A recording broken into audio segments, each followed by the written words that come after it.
Bago po natin simulan ang pag-aaral ng banal na prinsipyo, basahin po muna natin ang mula sa landas ng buhay ng tunay na magulang or True Parents Life Course. Noong ako'y 16 na taong gulang, nagkaroon ako ng isang mahiwagang karanasan. Nang umaga ng Paskong pagkabuhay, matapos ang aking mahabang panalangin may panangis, nagpakita sa akin si Jesucristo at binigyan ako ng maraming revelasyon at mga turo. Marami siyang sinabi sa akin tungkol sa malalim at kagilagilalas na mga bagay. Sinabi niya na ang Diyos ay nagdadalamhati dahil sa paghihirap ng sangkatauhan. At nakiusap siya sa akin na gampanan ko ang isang espesyal na papel dito sa lupa para sa kapakanan ng gawain ng Diyos. Sa maikling salita, ang daigdig ng Espiritu ay biglang nabuksan sa harapan ko at malaya akong nakipag-usap sa mga banal doon. Sa katahimikan sa liblib ng isang bundok sa Hilagang Korea, kinausap ko si Jesucristo ng ilang beses. Ang katotohanang ibinunyag sa akin ng panahong iyon ang bumubuo sa ubod ng Unification Principle, prinsipyo ng pagkakaisa. Iyon ang simula ng revelasyon.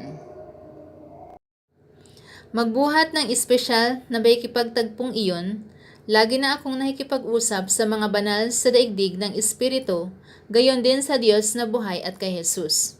Unti-unti itinuro sa akin ng Diyos ang kagilagilalas na katotohanan.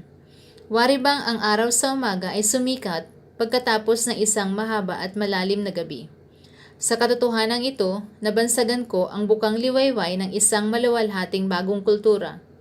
Ang espesyal na revelasyong ito na nakasalalay sa bagong tipan ay may kapangyarihan na pagkaisahin ang mga relihiyon. Ngayon, ang revelasyong ito ay tinatawag na Divine Principle o banal na prinsipyo. At tinanggap ko ang utos mula sa Diyos na ikalat ito sa buong mundo. Ang pangunahing bahagi ng Divine Principle ay ang prinsipyo ng paglikha, pagkakasala ng tao at restoration o pagliligtas at pangalawang pagdating. Ngayon, mayroon tayong pang-isang oras na manual na nagpapakilala sa mga ubod na nilalaman ng prinsipyo.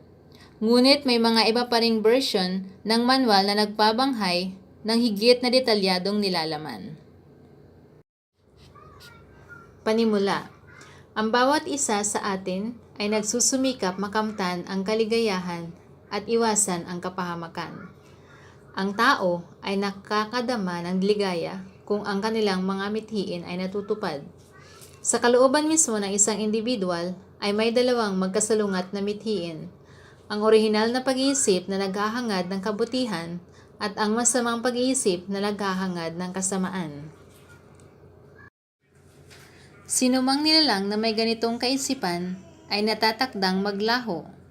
Ang estadong ito ng pagkawasak ay ipinapalagay ng Kristyanismo na resulta ng pagkakasala ng tao. Kamangmanga ng tao. Sa pananaw ng kaisipan, ang pagkakasala ng tao ay kumakatawan sa pagsadlak ng sangkatauhan sa kamangmangan.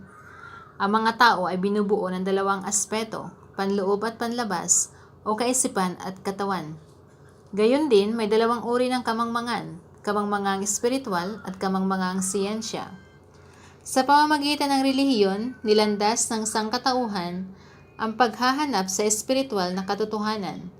At sa pamamagitan ng agham, sinundan ang paghahanap sa mga panlabas na katotohanan. Sa kanilang paglago at pagyabong, ang mga posisyon at pananaw ng relihiyon at agham ay waring magkasalungat at hindi mapagkakasundo.